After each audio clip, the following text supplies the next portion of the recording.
இறையேசுவிலே பிரியமான சகோதர சகோதரிகளே, உங்கள் எல்லோருக்கும் ஆண்டவராகிய இயேசு கிறிஸ்துவின் பெயரால் காலை வணக்கங்கள் மற்றும் வாழ்த்துக்கள். நான் உங்கள் அகஸ்டின் வேதியன். இன்று டிசம்பர் மாதம் 1ஆம் தேதி 2024ஆம் ஆண்டு. ஆண்டவரின் மடியில் 5 நிமிடங்கள். இன்றைக்கு நம்முடைய கத்தோலிக்க திருச்சபையினுடைய அட்டவணை பிரகாரம், திரு வழிபாட்டு காலத்தின் பிரகாரம் பார்த்தால், இன்றைக்கு நமக்கெல்லாம் புத்தாண்டு, புதிய ஆண்டு இன்றிலிருந்து ஆரம்பிக்கிறது, திரு வழிபாட்டு ஆண்டு. எனவே உங்கள் எல்லோருக்கும் புத்தாண்டு வாழ்த்துக்களை சொல்லிக் கொள்கிறேன். மேலுமாக இன்றைக்கு மிக முக்கியமான நாளை தாய் திருச்சபையானது இன்னையிலிருந்து ஆரம்பிக்கிறது. திருவருகை காலம். கிறிஸ்து பிறப்பு விழாவிற்கு முன்பாக 4 வாரங்களை தாய் திருச்சபையானது தயாரிப்பு வாரமாக நமக்கு கொடுக்குது. எல்லாத்துக்கும் தயாரிப்பு மிக அவசியம். திரைப்படத்தில் ஒரு சும்மா நகைச்சுவையாக ஒரு வார்த்தை வரும், எதையுமே பிளான் பண்ணி பண்ணணும். இது உலக காரியங்களுக்கு மட்டுமல்ல, கடவுளுக்குரிய காரியத்திற்கும் அது ஏற்படுகிறது. இறைமகன் இயேசு நம்முடைய பாவங்களுக்காக இவ்வுலகத்தில் பிறந்து மரித்தார். அப்படிப்பட்ட உன்னதர் இவ்வுலகத்தில் தோன்றுவதற்கு, அவரை நாம் காண்பதற்கு, இயேசு பாலுடைய முகத்தை முகமுகமாக நம்ம தரிசிப்பதற்கு தயாரிப்பு வேண்டும். உடல் அளவிலும் உள்ள அளவிலும் சொல்லலாம். அதைத்தான் இன்றைய வாசகங்கள் நமக்கு எடுத்து சொல்லுகிறேன். இன்னைக்கு நமக்கு மிக சிறப்பாக பார்த்தா முதல் வாசகம், இன்றைய வாசகத்தினுடைய மைய வசனமே அதான். இன்னைக்கு 2ஆம் வாசகம் பாருங்க பாப்பா. இன்னைக்கு கிறிஸ்துவின் வருகைக்கென்று ஆண்டவர் உங்கள் உள்ளங்களை உறுதிப்படுத்துவாராக. ஆண்டவர் உங்கள் உள்ளங்களை உறுதிப்படுத்துவாராக. எதற்காக? கிறிஸ்துவின் வருகைக்காக. இயேசு பாலன் நமது மத்தியிலே தோன்றுகின்ற பொழுது நாம் குற்றம் அற்றவர்களாக, எந்த பாவமும் இல்லா பிள்ளைகளாக. இன்னைக்கு அந்த வரிக்கு அப்படியே படிக்கிறேன், நீங்கள் பாருங்கள். நம் ஆண்டவர் இயேசு தம்முடைய தூயோர் அனைவரோடும் வரும் பொழுது, நம் தந்தையாம் கடவுள் முன் நீங்கள் குற்றமின்றி தூய்மையாக இருக்குமாறு கடவுள் உங்களுடைய உள்ளங்களை உறுதிப்படுத்துவாராக. சொல்லுவார், உங்களுடைய உள்ளம் தூய்மையானதாக இருக்கணும். உங்களுடைய ஆன்மாவிலே ஆண்டவர் குடிகொள்ளும் விதமாக உங்களுடைய ஆன்மா தூயதாக இருக்கணும். அப்படிப்பட்ட தூய ஆன்மாவில் தான் ஆண்டவர் குடியிருப்பார். எனக்கு ஒரு நிகழ்வு ஞாபகத்துக்கு வருது. நாங்கள் எங்களுடைய வீட்டை கட்டுகின்ற பொழுது அப்போ தான் கடைக்கால் போட்டுட்ருக்குறோம். கடைக்கால் போடுவோம் இல்லையா, போட்டுட்ருக்கோம். கடைக்கால் போடும் பொழுதே சில பேர் அது முடிவு செய்வோம்ல, இது நான் ரூமு முடிவு செய்வோம். இது வந்து கிச்சனு, இது வந்து ஹால்னு முடிவு செஞ்சு கட்டுவோம் நாம். அப்படி நாங்கள் ஒரு முடிவு செஞ்சு வச்சுருந்தோம். இது வந்து சாமி அறைன்னு சொல்லிட்டு ஒரு முடிப்பட வச்சுருந்தோம். கடைக்கால் போட்டுட்டு இருக்கிறோம். அப்போது எங்கள் வீட்டை கட்டின அந்த கொத்தனார், அந்த மேஸ்திரியில் அவர் என்ன பண்ணார், இந்த சாமி அறையில் நோண்டி ஃபஸ்ட்டாக கல் வச்சு அதை கட்டுமானம் நடக்குது. அந்த மேஸ்திரிக்கு வெத்தலை பாக்கு போடுற பழக்கம் உண்டு அவருக்கு. வெத்தலை பாக்கு போட்டு என்ன பண்ணுறாரு, அந்த எச்சில் ஒரு துப்புறதுக்கு இப்படி முயற்சிக்கிறார். அப்படியே எங்கள் அம்மா அங்கேருந்து கத்துறாங்க, ஓ மேஸ்திரி இரு என்ன மூன்றார் அவர், துப்பாத சாமி ஆறாது.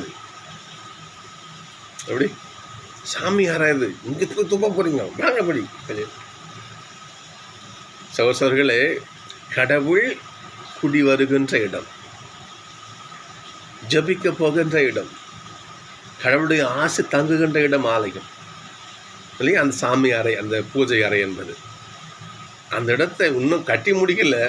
இப்போ தான் அந்த கடைக்கால் போட்டு ஒரு செங்கல் வைக்கணும் வைப்பாங்க. இருந்தாலும் ஒரு அம்மா பாருங்க பார்ப்போம், கடவுள் வரப்போகிற இடம் சுத்தமாக இருக்கும். இந்த தரைக்கே இந்த வீடுக்கே அப்படின்னு நம்ம உள்ளம் யோசிச்சு பாருங்க. நம்முடைய உள்ளம் எப்படி இருக்கணும் சிந்திச்சு பார்க்கணும்.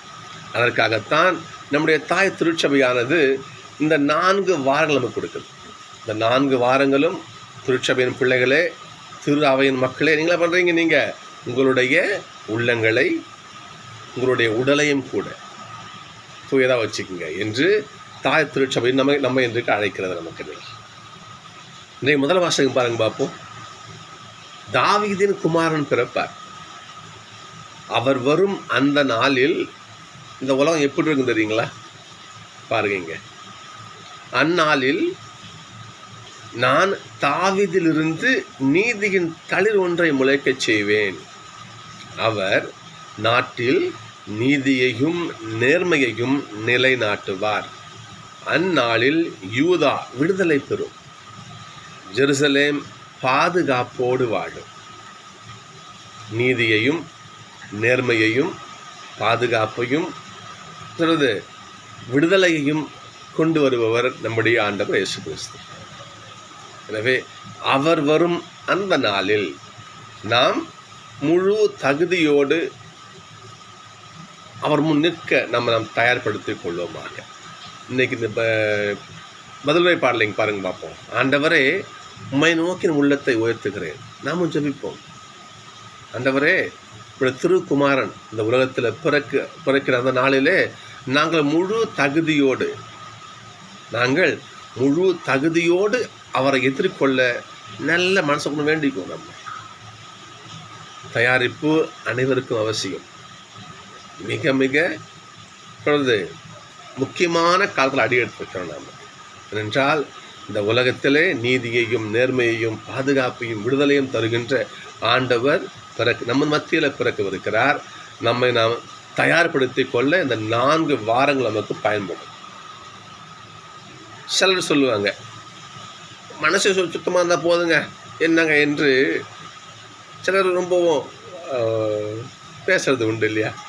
நற்செய்தியை பார்க்கணும். நாம் இன்னைக்கு அதான் நான் முன்னுமே சொன்னேன், உடலும் உள்ளமும் தூய்மையாக இருக்கணும். நற்செய்தியை பாருங்கள், ஆண்ட சொல்ல பாருங்கள். இன்னைக்கு இயேசு, உங்கள் உள்ளங்கள் குடிவெறி, களியாட்டம், இவ்வுலக கவலைகளால் மந்தம் அடையாதபடி பார்த்துக்குங்க. புரியுதுங்களா? குடிவெறி, களியாட்டம், இந்த உலக காரியங்களால் உங்களுக்கு என்ன பண்ணுறீங்க? உங்கள் உள்ளம் மந்தம் அடையாமல் பார்த்துங்க. ஆண்டு சொல்கிற வார்த்தை புரியுது உங்களுக்கு? இன்றைய திருவாசகங்கள் நமக்கு சொல்லுகின்ற மிக முக்கியமான கருத்து, உங்கள் உடலையும் உள்ளத்தையும் ஆண்டவருக்கு தயார்படுத்தி வச்சுக்கன்னு சொல்கிறேன். சகோதரர்களே, நாம் எப்படி இருக்கிறோம் சிந்திச்சு பார்ப்போம். நமக்கு 4 வார காலங்களை நம்முடைய தாய் திரு அவையானது ஆண்டவர் இயேசுவை எதிர்நோக்கி இல்லையா, அவரை நோக்கி பயணிக்க, அவரை பார்க்க முன்னேற்பட 4 வாரங்களை கொடுத்துருக்கு. நாம் இந்த 4 வாரங்களை நம்முடைய உடலையும் உள்ளத்தையும் ஆண்டவர் பக்கம் திருப்ப முயற்சி எடுப்போம். அதற்காக ஆண்டவரையே கரம் பிடிப்போம். திருப்பாளர் வாசனம் இன்னைக்கு, ஆண்டவரே பாருங்க பார்ப்போம், உம்மை நோக்கி உள்ளத்தை உயர்த்துகிறேன். எப்பா, நாங்களாம் இந்த உலக காரியங்கள் தான் எங்களுக்கு இழுக்குது ஆண்டவரே. நாங்கள் பாவிகள், நாங்கள் தடம் மாறி போக அதிக வாய்ப்பு உண்டு. எனவே ஆண்டவர் என்ன பண்ணுவீங்க? நீங்கள் என்ன பண்ணுங்க? எங்களை கரம் பிடித்து வழிநடத்துங்க. உங்களுடைய திருமகன் இந்த உலகத்திலே இல்லையா, அந்த மாடடை குடிலே, அந்த மாட்டு கொட்டகையில் பிறக்கின்ற அந்த நேரத்தை நாங்கள் தகுதி உள்ள பிள்ளைகளை எதிர்நோக்க எங்களுக்கு துணை செய்ய வேண்டிக்குவோம். நான் சரிங்களா? அந்த மாளிகை, இந்த உலகத்தை படைத்து பராமரித்த அந்த இயேசு பாலன் நமது உள்ளத்திலே, நமது வீட்டிலே பிறக்கிற அந்த நாளுக்காக நம்ம தயார்படுத்தி கொள்ள ஆண்டவர் உதவியை நாடுவோம். நிச்சயமாக அவர் தம் திருமகனுடைய பிறப்பிழாவை எதிர்நோக்க நம்மை தகுந்த வழியிலே நெறிப்படுத்த நிச்சயம் அவர் உதவி செய்வார். எனவே சகோதரர்களே, நாம் திருமுறை காலத்தில் நுழைந்திருக்கிறோம். இந்த 4 வாரமும் ஆண்டவரை எதிர்நோக்க நாம் நம்மை தயார்படுத்திக் கொள்வோம். அவருடைய பலன் நிச்சயமாக இயேசுப்பானுடைய திருக்கரத்தால் நமக்கு கிடைக்கும். நன்றி. ஆசீர்வதிப்போம்.